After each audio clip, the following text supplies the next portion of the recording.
Hello everyone, आप सभी का स्वागत है यूट्यूब के इस प्लेटफॉर्म पे। जैसा कि हमने पास्ट में हिस्ट्री का स्टार्ट किया था और हिस्ट्री में हमने मौर्य साम्राज्य कंप्लीट कर लिया है, ठीक है। तो मौर्य साम्राज्य में जितने भी आपके स्थापत्य कला हो गया, मौर्य प्रशासन हो गया, ठीक है ना। इंडिका में मौर्य साम्राज्य के बारे में क्या क्या कहा गया है, अर्थशास्त्र में मौर्य साम्राज्य के बारे में क्या क्या कहा गया है, कितने तीर्थ थे, है ना, कितने अध्यक्ष थे, और जितने भी प्रमुख डिपार्टमेंट थे, पोर्टफोलियो सिस्टम था उसमें कौन प्रमुख मंत्री हुआ करते थे, उनको क्या कहा जाता था, ये सब चीज़ों को आप अच्छे से एक बार रिवाइज कर लेंगे, ठीक है। उसके बाद हम लोग आज नया टॉपिक स्टार्ट करेंगे, वो होगा आप लोगों का मौर्योत्तर काल, मतलब मौर्य शासन के बाद का काल, ठीक है। तो देखिए, मौर्योत्तर काल में हम मुख्यतः दो रूप से पढ़ेंगे इसको। एक जो यहाँ के स्थानीय शासक थे, उन्हीं ने जो वंश की स्थापना की थी उसके हिसाब से हम लोग देखेंगे। और एक मौर्य के बाद जो बाहरी आए थे, जैसे यवन यूनानी शासक आए थे, ठीक है ना। तो उस शासक लोग भी आके यहाँ पे भारत में अपना मतलब शासन किए हैं, है ना। तो उनको क्या बोला गया, आ, य, उनको यवन शासक बोला गया, ठीक है ना। तो चलिए एक एक करके देखते हैं। सबसे पहले मौर्योत्तर काल, टॉपिक लिखिए मौर्योत्तर काल।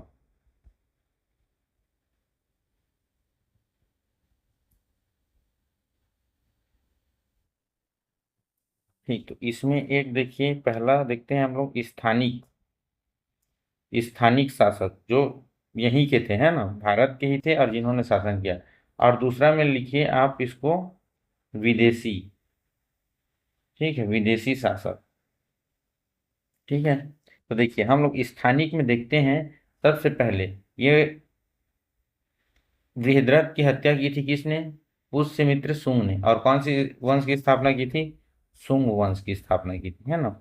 उसके बाद शुंग वंश के बाद भारत में आया था कण्व वंश, ठीक है। कण्व वंश, इसके स्थापना करते थे वासुदेव, ठीक है। उसके बाद आता है आप लोगों का अगला सातवाहन वंश, ठीक है। सातवाहन वंश के संस्थापक थे सिमुक, ठीक है। उसके बाद इसी प्रकार एक आता है आप लोगों का वाकाटक वंश, वाकाटक वंश, इसकी स्थापना करते थे आपके विंध्य शक्ति, क्लियर। उसी प्रकार इसके बाद इन्होंने भारत में हम लोग को देखने को मिलेगा विदेशी शासन। इसमें देखेंगे पहले हम लोग हिंद यूनानी, ठीक है, हिंद यूनानी शासक जो आए थे, है ना। एक्चुअल में ये यूनानी शासक हुआ करते थे, लेकिन आके इन्होंने हिंदुस्तान में अपना बसेरा बना लिया, ठीक है। तो इस कारण से इनको क्या कहने लग गए, हिंद यूनानी कहा गया, ठीक है। उसके बाद दूसरा देखेंगे शक, शक शासक। उसके बाद आते हैं पहलव, है ना, पहलव शासक। और अंतिम में आते हैं कुषाण, ठीक है। तो इन कुषाण शासकों को ही समाप्त करके भारत में गुप्त वंश की स्थापना होती है, क्लियर। तो चलिए एक एक करके हम लोग देखते हैं। सबसे पहले हम लोग देखते हैं सुंग वंश। तो टॉपिक लगाइए सुंग वंश, सुंग वंश, ठीक है। तो सुंग वंश की स्थापना किसने किया था, तो संस्थापक में लिखिए पुष्यमित्र सुंग। संस्थापक कौन थे, पुष्यमित्र सुंग थे, पुष्यमित्र सुंग, ठीक है। इन्होंने किसकी हत्या की थी, बृहद्रथ की हत्या की थी, है ना। बृहद्रथ की हत्या करके सुंग वंश की स्थापना किया था, क्लियर। चलिए, चलिए कुछ चीज हम लोग देख लेते हैं सुंग वंश के बारे में। तो सबसे पहले देखते हैं हम लोग संस्थापक, ठीक है। तो ये आपके पुष्यमित्र सुंग हो गए। और पुष्यमित्र सुंग, तो इसको कई लोगों ने अलग अलग बातें कही हैं इनके बारे में। तो सबसे पहले पाणिनि, पाणिनि ने इन्हें क्या कहा है, भारद्वाज गोत्र का ब्राह्मण कहा है ना। भारद्वाज गोत्र का ब्राह्मण कहा है पाणिनि ने इनको, ठीक है। जबकि कालिदास ने इन्हें कश्यप गोत्र का ब्राह्मण कहा है। कालिदास ने इन्हें कश्यप गोत्र का ब्राह्मण कहा है। अल्टीमेटली ये ब्राह्मण थे, ठीक है ना, मतलब ये ब्राह्मण वंश की स्थापना किए थे, ठीक है। चलिए, तो इनके प्रमुख शासकों को देख लेते हैं। सबसे पहले देखेंगे प्रमुख शासक में स्थापना करते हैं पुष्यमित्र शुंग, ठीक है। ये कौन है आपके संस्थापक हो गए शुंग वंश के। उसके बाद पुष्यमित्र शुंग के बाद हम लोग को देखने को मिलेंगे अग्निमित्र, अगले शासक अग्निमित्र, है ना। उसके बाद अगले हमको देखने को मिलेंगे सुज्येष्ठ, सुज्येष्ठ, ठीक है। तो मुख्य रूप से हम लोग इनके बारे में पढ़ते जाएंगे और देखते जाएंगे। अगला देखेंगे हम लोग विशु वसुमित्र, ठीक है। और उसके बाद अंतिम शासक देखेंगे हम लोग देवभूति, ठीक है। तो मुख्य रूप से हम इन शासकों के बारे में पढ़ते जाएंगे एक एक करके, ठीक है। चलिए सबसे पहले देखते हैं हम लोग पुष्यमित्र शुंग। लिखिए पुष्य मित्र सुंग, ठीक है। इन्होंने 185 बीसी में क्या किया था, सुंग वंश की स्थापना की थी, ठीक है। चलिए लिखिए, ये पहले क्या हुआ करता था, मौर्य राजा जो बृहद्रथ थे उनके सेनापति हुआ करते थे, ठीक है। तो लिखिए बृहद्रथ के सेनापति हुआ करते थे, सेनापति।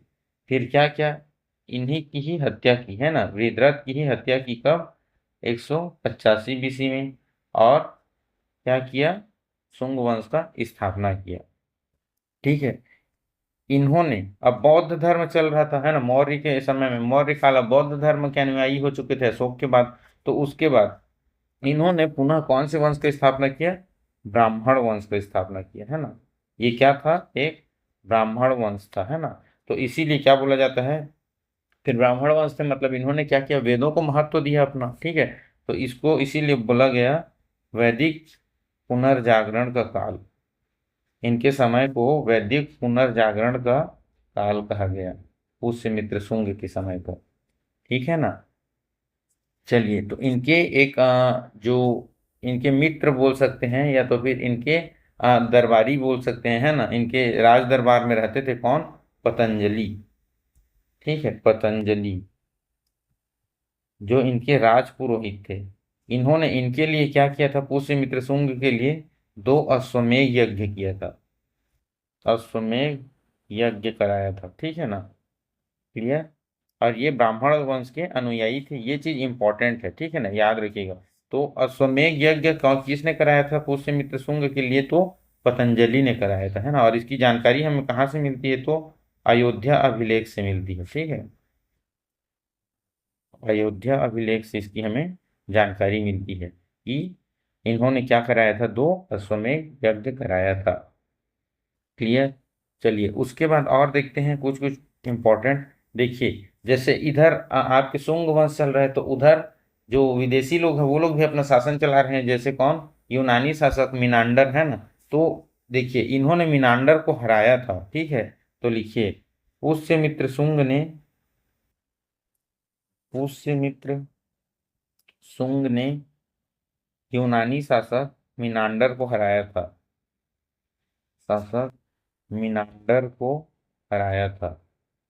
ये मिनांडर वही है ना जिन्होंने नागसेन से बौद्ध धर्म की दीक्षा ली थी, ठीक है ना। और इसीलिए नागसेन ने क्या लिखा था, मिलिंद पन्हो लिखा था, है ना।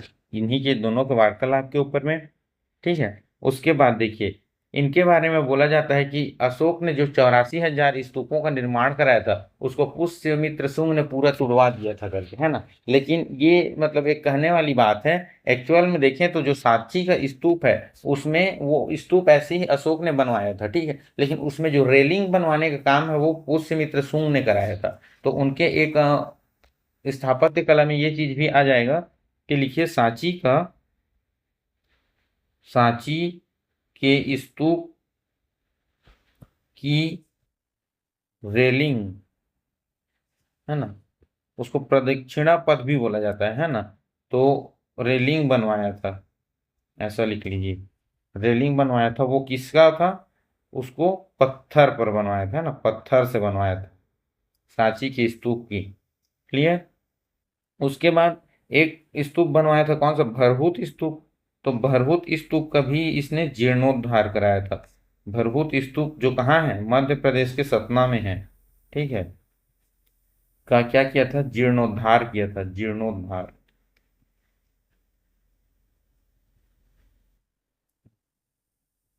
क्लियर। चलिए तो ये आपको पुष्यमित्र शुंग के बारे में इतना जानना है हमें कि इनके जो पुरोहित थे पतंजलि थे, उन्होंने 2 अश्वमेध यज्ञ कराया था, इन्होंने ब्राह्मण वंश को स्थापित किया। इनके समय को वैदिक पुनर्जागरण का काल कहा जाता है। इन्होंने यूनानी शासक मिनांडर को हराया था। और सांची की स्तूप में इन्होंने क्या किया था, बौद्ध स्तूप में, देखिए ब्राह्मण होते हुए भी धार्मिक सहिष्णुता अभी भी है ना, कि उन्होंने सांची की स्तूप में रेलिंग बनवाया था पत्थर से। और अशोक द्वारा निर्मित जो भरभूत स्तूप था उसको भी क्या किया था, इन्होंने जीर्णोद्धार किया था, ठीक है। चलिए अगला देखते हैं हम लोग, अग्निमित्र, ठीक है, अग्निमित्र। अग्निमित्र ये कौन है, ये हैं आपके पुष्यमित्र शुंग के पुत्र, ठीक है। तो लिखिए पुष्यमित्र शुंग के पुत्र हैं ये, है ना, अग्निमित्र। क्लियर। चलिए, तो देखिए इनके बारे में जानकारी कहाँ से मिलती है, जो कवि कालिदास है ना, कवि कालिदास ने एक रचना लिखी है, क्या, मालविका अग्निमित्रम। मालविका अग्निमित्रम, इसी से इनकी जानकारी मिलती है। ठीक है, इसमें जो मेन कैरेक्टर है वो है मालविका और अग्निमित्र। ठीक है, दोनों के प्रेम प्रसंग के बारे में बताया गया है। ठीक है, तो देखिए ये अग्निमित्र जो है वो अब एक कई जगहों में हमें देखने को मिलता है कि ये बौद्ध धर्मानुयायी थे, है ना। तो लिखिए बौद्ध धर्मानुयायी। ठीक है, इन्होंने अपना बौद्ध धर्म में कन्वर्ट कर लिया था अपने आप को। क्लियर। ठीक, यहाँ तक कोई दिक्कत। ठीक, चलिए अगला देखते हैं हम लोग, भागभद्र। भागभद्र, ठीक है। तो भागभद्र के समय एक चीज याद रखिएगा बस, ठीक है। इसके समय में जो आपका वैष्णव संप्रदाय में मैं पढ़ाया था, क्या कि जो गरुड़ स्तंभ की स्थापना हुई थी ना, वो इन्हीं के समय में हुई थी। किसने कराया था? हेलियोडोरस ने कराया था। यहाँ आया था वो घूमने के लिए, वो क्या था, यवन का राजा जो एंटियालकिड्स था, उसका क्या था, राजदूत था। तो यहाँ पे आके भागवत धर्म से वो क्या हो गया था, इंप्रेस हो गया था, और विदिशा बेसनगर, तो यहाँ पे क्या किया था, गरुड़ स्तंभ की स्थापना की थी। तो लिखिए भागभद्र के में, इसके में लिखिए आ, इनके समय यवन राजा कौन, एंटियोकस, सॉरी एंटियोकस नहीं यार, एंटियालकिड्स। ठीक है, लिखिए एंटियाल, एंटियालकिड्स। ठीक है, एंटियालकिड्स के राजदूत कौन थे? हेलियोडोरस, है ना। लिखिए हेलियोडोरस ने भागवत धर्म से प्रभावित होकर क्या किया था, विदिशा नगर में गरुड़ स्तंभ, गरुड़ स्तंभ की स्थापना की। ठीक है, स्थापना की।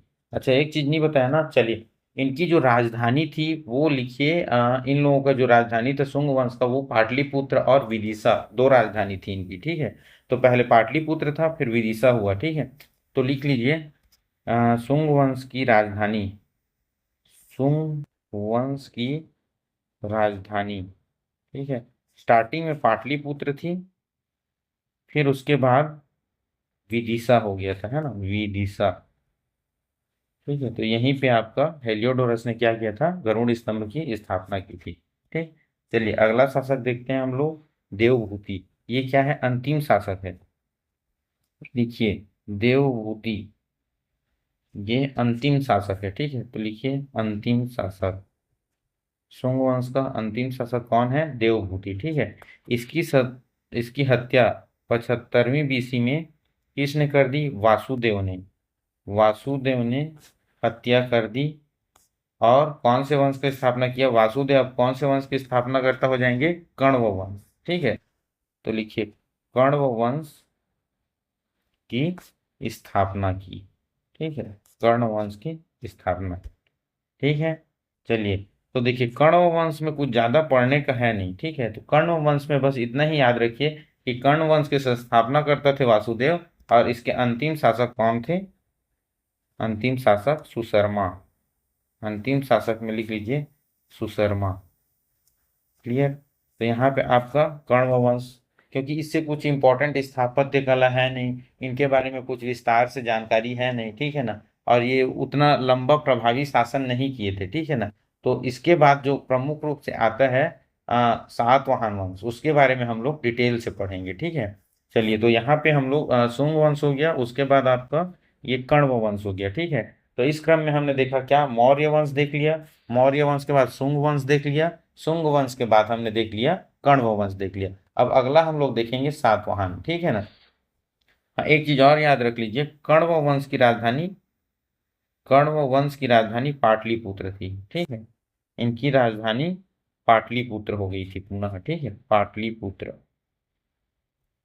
ठीक है, चलिए अगला अब नया टॉपिक डालिए। आंध्र सातवाहन बोलते हैं या तो इन्हीं को सातवाहन बोलते हैं। ठीक है, तो लिखिए, टॉपिक लिखिए सातवाहन वंश। सातवाहन वंश या तो इन्हीं को क्या बोलेंगे हम, आंध्र सातवाहन बोलेंगे। ठीक है, क्लियर। चलिए, तो देखिए सबसे पहले तो ये देखते हैं हम लोग कि सातवाहन वंश ये लगभग 400 वर्षों का शासन किया था इन्होंने, है ना, बहुत लंबा शासन किया था। तो लिखिए लगभग भारत में 400 वर्षों तक इन्होंने क्या किया, शासन किया। ठीक है, और इनके संस्थापक कौन थे, सिमुक। आंध्र सातवाहन के संस्थापक बोलने से सिमुक। ठीक है, इन्होंने क्या किया था, कण्व वंश के जो अंतिम शासक थे सुशर्मा, उसकी हत्या की थी, है ना। कण्व वंश के अंतिम शासक सुशर्मा, सुशर्मा की हत्या करके सातवाहन वंश की स्थापना की थी। ठीक है, इनका जो क्षेत्र था वो कहाँ था, ये महाराष्ट्र और तेलंगाना और आंध्र प्रदेश क्षेत्र में थे, है ना। तेलंगाना और आंध्र प्रदेश क्षेत्र में ये फैले हुए थे, इसीलिए इन्हें आंध्र सातवाहन भी कहा जाता है। ठीक है, तो इनकी राजधानी अब इसी क्षेत्र में है तो इसी क्षेत्र में राजधानी होगी। तो इनकी जो प्रारंभिक राजधानी थी, प्रारंभिक वो राजधानी थी आपकी इनकी धान्य काटक। इसको धान्य काटक बोलते हैं। अभी वर्तमान का कौन सा जगह है ये धान्य काटक, ये अमरावती है। ठीक है, अमरावती। अमरावती, ये अमरावती किसकी राजधानी है जी, आंध्र प्रदेश की राजधानी है ना। ठीक है, तो ये पहली थी। उसके बाद जब बाद में इनकी स्थायी राजधानी कौन सी बनी, प्रतिष्ठान। ठीक है, या तो इसी को क्या बोलते हैं, पैठन। पैठन, है ना, ये कहाँ है आपका, महाराष्ट्र में है ना। महाराष्ट्र में कौन से नदी के किनारे है, गोदावरी नदी के किनारे। लिख लीजिए इसको, गोदावरी नदी के किनारे। क्लियर। देखिए, अब ये कौन सी भाषा यूज करते थे, ठीक है, तो इनका भाषा लिखिए, ये प्राकृत भाषा यूज करते थे, है ना, प्राकृत। और इनकी लिपि क्या थी, सातवाहनों की लिपि जो थी वो थी ब्राह्मी लिपि। क्लियर।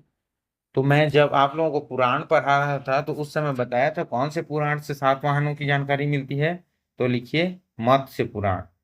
मत्स्य पुराण, मत्स्य पुराण से किसकी जानकारी मिलती है, सातवाहनों की जानकारी मिलती है ना, सातवाहनों की जानकारी मिलती है। ठीक है, क्लियर।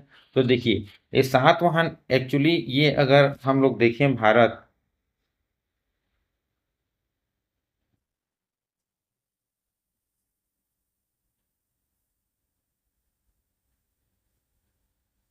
ये अगर आपका भारत है तो इनका शासन इस एरिया में था। ठीक है, ये आपका महाराष्ट्र क्षेत्र हो गया, ये आपका तेलंगाना क्षेत्र हो गया, सॉरी एक मिनट ना, यहाँ से कर लीजिए ऐसा। और ये वाला क्षेत्र हो गया आंध्र प्रदेश, है ना। तो अगर इसके नीचे हम लोग देखें दक्षिण और इसके ऊपर देखें तो ये उत्तर, है ना। तो एक तरह से ये किस तरह का कार्य कर रहे हैं, उत्तर और दक्षिण के लिए सेतु का कार्य कर रहे हैं, है ना। तो इस एरिया में क्या होता था, सातवाहनों का शासन हुआ करता था। तो ये क्या हो गया, आप लोग हम लोग इसको क्या देखेंगे, ये उत्तर और दक्षिण के लिए सेतु का कार्य करते थे। लिखिए, उत्तर और दक्षिण भारत के लिए सेतु का कार्य करते थे, सेतु का कार्य। ठीक है, क्लियर है, समझ में आया पूरा। चलिए, उसके बाद हम लोग देखते हैं इनके प्रमुख शासकों का क्रम, जिसको हम लोग जिनके बारे में कुछ थोड़ा मोड़ा पढ़ेंगे। ठीक है, तो लिखिए इसमें प्रमुख शासक। प्रमुख शासक, तो प्रमुख शासकों में सबसे पहले देखिए सिमुक, जो सातवाहन वंश की संस्थापक है ना। इन्होंने ही क्या किया था, कण्व वंश के अंतिम शासक किसको खत्म किया था, सुशर्मा को, है ना, और स्थापना किया था सातवाहन वंश का। ठीक है, सिमुक के बाद हम लोग देखेंगे सातकर्णी प्रथम। सातकर्णी प्रथम, इनके बाद हम देखेंगे हॉल। ठीक है, जिन्होंने गाथा सप्तशती लिखा था, ये बहुत बड़े साहित्यकार थे और संस्कृत के बहुत बड़े ज्ञाता थे। ठीक है, उसके बाद देखेंगे गौतमी पुत्र सातकर्णी। गौतमी पुत्र सातकर्णी। क्लियर। उसके बाद हम लोग देखेंगे वशिष्ठी पुत्र पुलवामी। वशिष्ठी पुत्र पुलवामी, पुलमावी या पुलवामी, है ना। उसके बाद लिखिए यज्ञश्री सातकर्णी। यज्ञश्री सातकर्णी, ठीक है। और अंतिम शासक देखेंगे हम लोग पुलवामी चतुर्थ। पुलवामी चतुर्थ, है ना। ये क्या है, अंतिम शासक हैं। ठीक है, तो इतने शासकों के बारे में हम लोग एक एक करके देखेंगे। सिमुक जो कि सातवाहन वंश के संस्थापक थे, ठीक है। तो चलिए उसके बाद हम लोग देखते हैं, सबसे पहले स्टार्ट करते हैं यहाँ प्रमुख शासक, ठीक है। तो सिमुक के बारे में बस इतना जानकारी रखिए कि इन्होंने क्या किया था, कण्व वंश के सुशर्मा की हत्या करके सातवाहन वंश की स्थापना की थी, ठीक है। उसके बाद पहला लिखिए सातकर्णी प्रथम। इनके बाद लिखिए सातकर्णी प्रथम, ठीक है। ये मुख्य रूप से यहीं से इन लोगों का वंश स्टार्ट होता है, ठीक है। तो चलिए सबसे पहले इनके बारे में जानकारी कहाँ से मिलती है, तो लिखिए इनके बारे में जानकारी, सातकर्णी प्रथम के बारे में जानकारी जो मिलती है वो नानाघाट अभिलेख से मिलती है ना। नानाघाट अभिलेख, नानाघाट अभिलेख कहाँ है आपका, महाराष्ट्र में है, ठीक है। और इसे किसने लिखवाया था, तो इनकी जो पत्नी थी, कौन, नायनिका, ये तो नागनिका, ठीक है। नागनिका ने उत्कीर्ण कराया था, ठीक है। नानाघाट उत्कीर्ण कराया था। तो ये नागनिका कौन थी, तो नागनिका थी सातकर्णी प्रथम की पत्नी। सातकर्णी प्रथम की पत्नी, है ना। इन्होंने ही क्या किया था, नानाघाट अभिलेख को उत्कीर्ण कराया था महाराष्ट्र में। तो एक चीज याद रखिएगा, ठीक है ना, नानाघाट अभिलेख कौन से संबंधित है, ये क्वेश्चन आता है तो आप लोग बोलेंगे सातवाहन वंश, ठीक है। चलिए तो इसमें क्या क्या जानकारी मिलती है। पहला तो ये जानकारी मिलती है कि सिमुक के बाद किसने शासन किया, सिमुक के बाद सातकर्णी प्रथम ने शासन किया, है ना। सातकर्णी प्रथम, ठीक है। और क्या, इन्होंने ब्राह्मणों को भूमि दान देना शुरू किया, इसका प्रथम साक्ष्य मिलता है, ठीक है। तो लिखिए ब्राह्मणों को भूमि दान देने का प्रथम साक्ष्य हमें कहाँ से मिलता है, इस नानाघाट अभिलेख से ही पता चलता है। और किसने स्टार्ट किया था, तो सातकर्णी प्रथम ने स्टार्ट किया था, ठीक है। चलिए तो अब सातकर्णी प्रथम ने भी क्या किया था, दो अश्वमेध यज्ञ कराया था, दो अश्वमेध यज्ञ कराया था, तथा एक राजसूय यज्ञ कराया था, राजसूय यज्ञ, ठीक है। तो इनके में याद रखेंगे दो अश्वमेध यज्ञ और एक राजसूय यज्ञ कराया था, ठीक है। तो ये सब चीज जो यज्ञ होते हैं ये सब अपने प्रतिष्ठा को बढ़ाने के लिए राजाओं के द्वारा किए कराए जाते थे। तो जो राजा जितना प्रतिष्ठित होता था उसके में आप लोग देखेंगे उतना ही आप लोगों को उसके बारे में यज्ञ, मतलब कई प्रकार के जैसे आहुतियां हो गया, भूमि दान हो गया, ठीक है ना, ब्राह्मणों को शरण मतलब अपने दरबार में रखना, ये सब चीजें एक प्रतिष्ठित कार्य हुआ करते थे। तो वो सब चीज आप लोगों को मैक्सिमम देखने को मिलेगा, जितना बड़ा शासक हो, जितना महान शासक होगा उनके बारे में उतनी सारी जानकारियां प्राप्त होंगी, ठीक है। तो चलिए ये क्या उपाधि लेके रखे थे, ये रखे थे दक्षिणा पथपति, है ना। तो लिखिए दक्षिणा पथपति, ये उपाधि लेके रखे थे क्योंकि इन्हीं से होकर दक्षिण की तरफ रास्ता जाता था, ठीक है। तो इसीलिए ये दक्षिणा पथपति। और इनकी राजधानी थी प्रतिष्ठान, तो क्या रखा था, प्रतिष्ठानपति, प्रतिष्ठानपति, है ना। तो ये आप लोगों के सातवाहन वंश के शासक जो सातकर्णी प्रथम थे उनकी उपाधियां हैं, ठीक है। चलिए तो ये अब अगला शासक देखते हैं हम लोग, हॉल, ठीक है। हॉल ये सातवाहन वंश के अगले शासक हैं। तो देखिए सातवाहन वंश के जो बोलना चाहिए ये 17वें नंबर के शासक हैं, ठीक है। तो जो इम्पोर्टेंट शासक हैं उन्हीं के बारे में हम लोग पढ़ रहे हैं, ठीक है। तो क्या है, कई लोगों की जानकारी मिलती है इतिहास में, कई लोगों की जानकारी नहीं मिलती है, तो उसको क्रमबद्ध तरीके से सजाते हुए हम लोग देखते हैं। तो ये देखिए अगला शासक लिखिए हॉल, ठीक है। तो लिखिए सातवाहन वंश का 17वां नंबर का शासक था ये, कितना नंबर का, 17वां शासक था सातवाहन वंश का, ठीक है। एक महान कवि थे ये और साहित्यकार भी थे, कवि और साहित्यकार थे। ठीक है, इन्होंने क्या किया था, इन्होंने एक रचना की थी, क्या, गाथा सप्तशती। लिखिए, गाथा सप्तशती, वो इन्हीं की रचना है, हॉल की रचना। ठीक है, इसकी भाषा क्या है, प्राकृत भाषा है ना, प्राकृत भाषा। और इसमें क्या रचना किया गया है, तो इसमें प्रेम गाथा है ना, प्रेम गाथा और शिव भगवान की स्तुति है। ठीक है, तो लिखिए प्रेम गाथा और शिव स्तुति है। क्लियर, इसी में। ठीक, तो इनके दो, अब खुद साहित्यकार है तो इनके दो जो विद्वान कवि जो रहते हैं, वो दरबारी जो रहते हैं वो भी कवि थे। तो इनके दो प्रमुख कवि थे, है ना, दरबारी कवि। तो एक थे कौन, गुणाढ्य, गुणाढ्य थे, है ना। और एक थे कौन, सर्ववर्मन, सर्ववर्मन। ठीक है, तो गुणाढ्य और सर्ववर्मन, ये दोनों किसके थे, हॉल के दरबारी विद्वान थे, है ना, दरबारी कवि थे। तो गुणाढ्य की रचना क्या है, बृहत कथा, बृहत कथा। ठीक है, और सर्ववर्मन की रचना है क्या, कातंत्र। ठीक है, तो ये दोनों याद रखेंगे, गुणाढ्य की रचना बृहत कथा और सर्ववर्मन की रचना है कातंत्र। ठीक है, देखिए उसके बाद हॉल की पत्नी का नाम क्या था, तो एक बार आ गया था ये क्वेश्चन, है ना, तो इसको लिख लीजिए, हॉल की पत्नी का नाम था मलयवती, मलयवती इनकी पत्नी थी, है ना, हॉल की पत्नी। और ये संस्कृत की प्रकांड विद्वान थी, है ना, तो लिखिए संस्कृत की ज्ञाता थी। ठीक है, ये भी याद रखेंगे, मलयवती। क्लियर है। चलिए, तो अब अगला जो नेक्स्ट शासक देखते हैं हम लोग, गौतमी पुत्र सातकर्णी। लिखिए टॉपिक, गौतमी पुत्र सातकर्णी, गौतमी पुत्र सातकर्णी। ठीक है, ये कौन से नंबर के राजा थे, तो ये 23वां नंबर के शासक थे। ठीक है, 23वां शासक थे सातवाहन वंश के। ठीक है, और यही सबसे महान शासक हुए। ठीक है, ये एक महान शासक हुए, इनके बारे में हमें बहुत सारी जानकारी देखने को मिलती है। ठीक है, तो इन्होंने क्या किया था, पूरा संपूर्ण दक्षिण पथ पर अपना प्रभाव स्थापित कर लिया था।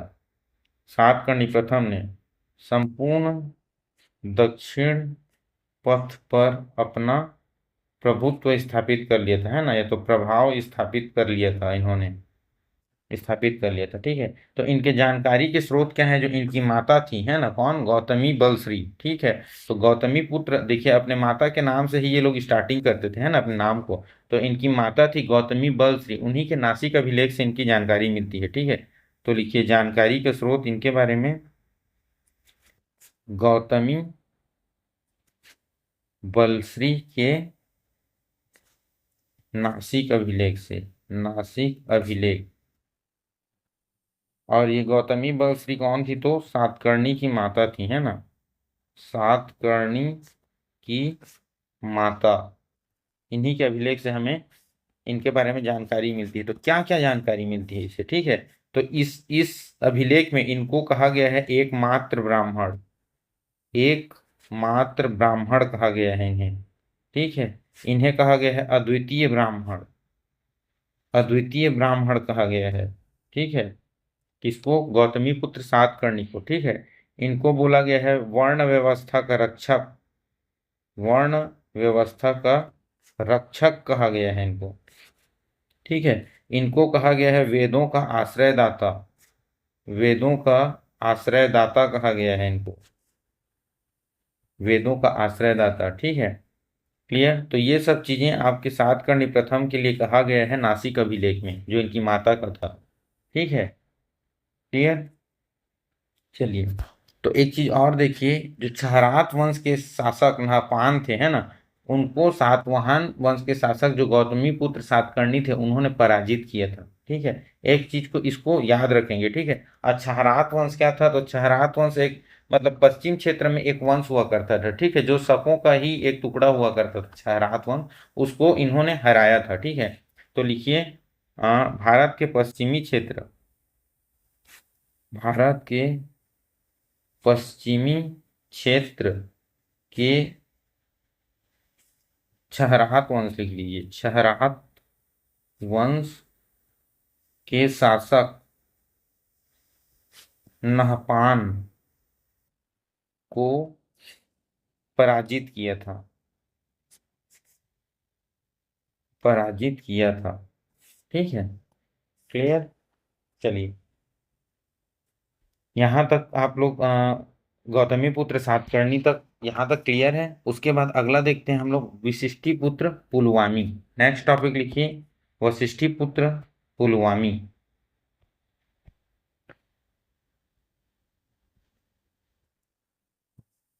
वशिष्ठीपुत्र पुलवामी। हम्म, चलिए, तो इन्होंने तीन प्रमुख उपाधियां धारण की थी। ठीक है, एक उपाधि जो अक्सर लेते थे सातवाहन लोग, क्या, दक्षिण पथेश्वर। ठीक है, और एक लिया था इन्होंने आंध्र सम्राट, आंध्र सम्राट। और एक लिया था पुलोमा। ठीक है, पुलोमा। ठीक है, ये तीन उपाधियां पुलवामी ने ली थी। ठीक है, लेकिन अंत में इन्होंने ये जो है वो शक शासक जो रुद्रदामन थे उनसे पराजित हो गए थे। ठीक है ना, और रुद्रदामन की बेटी से इन्होंने विवाह किया था। तो लिख लीजिए, वशिष्ठीपुत्र पुलवामी शक शासक रुद्रदामन से ये पराजित हुए थे, पराजित हुए थे, और उनकी बेटी से शादी किया था, उनकी बेटी से विवाह किया। ठीक है, मतलब पुलवामी का विवाह किससे हुआ, रुद्रदामन की बेटी से हुआ था। ठीक है, क्लियर। चलिए, तो देखिए, पुलवामी ने एक सिक्का चलाया था, है ना। तो उस सिक्के में दो पतवारों वाले जहाज का अंकन है, मतलब इस समय नौसेना इनकी तंदुरुस्त रही होगी, ये अनुमान लगाया जाता है। ठीक है, तो सिक्का में क्या है, वो लिखिए, दो पतवारों वाला जहाज का अंकन है, अंकन। तो इससे क्या पता लगाया जाता है, इस समय की नौसेना के बारे में जानकारी इससे मिलता है। ठीक है, क्लियर। तो हम पुलवामी तक ही जो थे वो इम्पोर्टेंट शासक थे, इतने तक को हम लोग को एक एक करके जानना है और इसको पूरा याद करना है, इनसे संबंधित जितने भी फैक्ट हैं उनको। ठीक है, क्लियर। तो देखिए, अब इस वंश में एक चीज आप लोग देखे होंगे, इतना पढ़े तो, हर शासक अपने माता के नाम से ही क्या करता था, अपने नाम की शुरुआत करता था, है ना। तो इसी कारण से हम लोग क्या समझ सकते हैं, इस समय महिलाओं की स्थिति अच्छी थी। तो लिख लीजिए, तथ्य, कुछ इंपॉर्टेंट तथ्य में लिखिए, ये कभी आ गया काम, है ना। कौन से वंश में मतलब माताओं के नाम से शुरुआत किया जाता, तो इन्हीं के वंश, है ना। तो लिखिए, सात वाहनों में मातृसत्तात्मक, है ना, ये तो मातृतंत्रात्मक ढांचे की जानकारी मिलती है। इससे महिलाओं की स्थिति का पता चलता है, महिलाओं की अच्छी स्थिति का पता चलता है ना, का पता चलता है। ठीक है, लेकिन जो एक्चुअल में था वो तो पितृसत्तात्मक ही था, है ना। पितृसत्तात्मक मतलब बेटा ही इसमें बनता था, शासन करता था, है ना, मतलब शासक का बेटा ही शासन करता था। ठीक है, तो जो एक्चुअल में राजकुल था वो पितृसत्तात्मक ही था, लेकिन जो नाम लगाने का तरीका है वो मातृसत्तात्मक था, ऐसा बोल सकते हैं। ठीक है, क्लियर। चलिए, इसमें एक शब्द आता है गौल्मीक। इनके शासन काल में एक शब्द आप लोगों को सुनने को मिलेगा, गौल्मीक। तो गौल्मीक क्या होता है, ये ग्रामीण क्षेत्रों में प्रशासन करते थे। ठीक है, तो ग्रामीण क्षेत्रों का प्रमुख होता था, उसे गौल्मीक कहा जाता था। ग्रामीण क्षेत्रों का प्रमुख जो होता था उन्हें क्या कहा जाता था, गौल्मीक कहा जाता था। और ये जो गौल्मीक होता था ये क्या करता था, ये सेनाओं के लिए एक टुकड़ी का निर्माण करके रखता था अपने पास और उनका भरण पोषण करता था। ठीक है, तो सैन्य टुकड़ी, सैन्य टुकड़ी का प्रबंधन करता था ये गौल्मीक। कहीं कभी अचानक से युद्ध करना पड़े या कुछ करना पड़े तो ये आए उस समय, है ना, अपने टुकड़ियों को लेके, और इससे ही क्या होता था, इनकी सेनाओं का निर्माण होता था अनेक जगह के गौल्मीकों को मिला के। ठीक है, चलिए अगला लिखिए, इसमें सिक्के। तो सिक्के, तो पहले तो ये अधिकांश सिक्के शीशे के थे इनके, है ना। अधिकांश शीशे इनके क्या, सॉरी, सिक्के जो थे वो शीशे के थे, तो अधिकांश सिक्के लिखिए सीसा के थे, सीसा। ठीक है। इन्होंने पोटीन का भी सिक्का चलाया था। ठीक है, तो लिखिए पोटीन का भी सिक्का चलाया था, पोटीन का भी सिक्का चलाया था। ठीक है, क्लियर। और इस समय में हमें भारी मात्रा में रोमन सिक्के मिले हैं, भारी मात्रा में रोमन सिक्के। तो रोमन सिक्के मिले हैं मतलब क्या है, इसका मतलब कि हमें विदेशी व्यापार की जानकारी मिली है ना। इस समय विदेशी व्यापार अपने उच्च सीमा पर था। ठीक है। और जो गुजरात का भड़ोच था, है ना, गुजरात में भड़ौच, ये जगह क्या था इनका, प्रमुख बंदरगाह था, प्रमुख बंदरगाह था, भड़ौच का बंदरगाह। क्लियर। ठीक है। तो ये सीसा के सिक्का चलाए थे, इन्होंने पोटीन का भी सिक्का चलाया। लेकिन यहाँ पे हमको तांबा और कांसा का भी सिक्का देखने को मिलता है, तांबा और कांसा का। ठीक है, क्लियर। लेकिन जो सिक्का और शीशे का सिक्का और पोटीन का सिक्का है वो मुख्य रूप से सातवाहन के नाम से जाना जाता है, यही लोग चलाए थे। ठीक है। तो देखिए इन्होंने क्या किया था, बौद्ध संस्कृति को भी अपना मतलब वो दिया था, पनाह दिया था। ठीक है। और जो नागार्जुन कोंडा नामक जगह है उसको बौद्ध भिक्षुओं के लिए दान में दिया था। ठीक है, तो लिखिए नागार्जुन, नागार्जुन कोंडा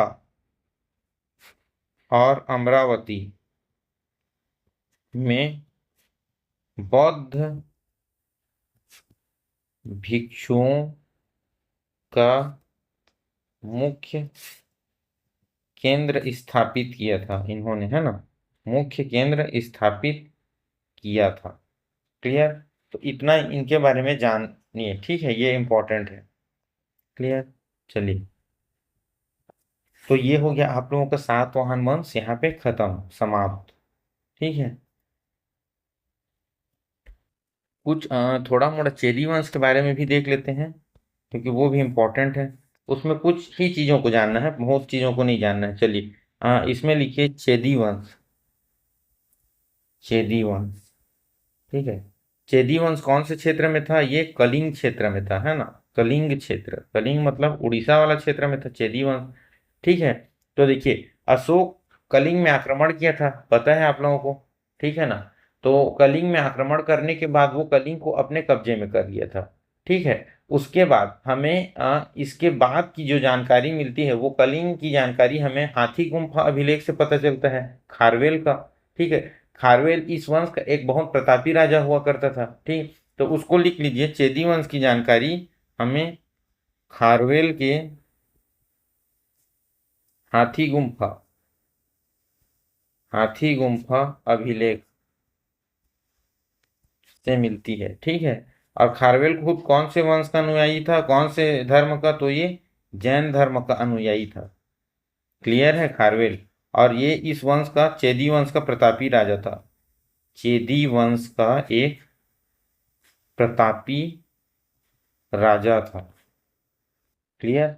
और ये कौन से वंश को मानता था, जैन वंश को मानता था। तो इसने क्या किया था, उदयगिरी में एक गुफा का निर्माण कराया था, उदयगिरी में, उड़ीसा में है उदयगिरी पहाड़ी, है ना, तो उदयगिरी में गुफा का निर्माण कराकर जैन मुनियों को दान में दिया था, जैन मुनियों को दान में दिया था। ठीक है, क्लियर। तो ये हो गया आप लोगों का चेदी वंश। तो मुख्य रूप से हमने क्या क्या कंप्लीट कर लिया, सबसे पहले हमने क्या किया, कंप्लीट शुंग वंश, है ना, शुंग वंश के बाद क्या कंप्लीट किया, कण्व वंश, कण्व वंश के बाद क्या कंप्लीट कर लिया हमने, सातवाहन वंश। ठीक है। सातवाहन वंश के बाद अब हम लोग अगला देखेंगे क्या, वाकाटक वंश। ठीक है। तो चलिए अगला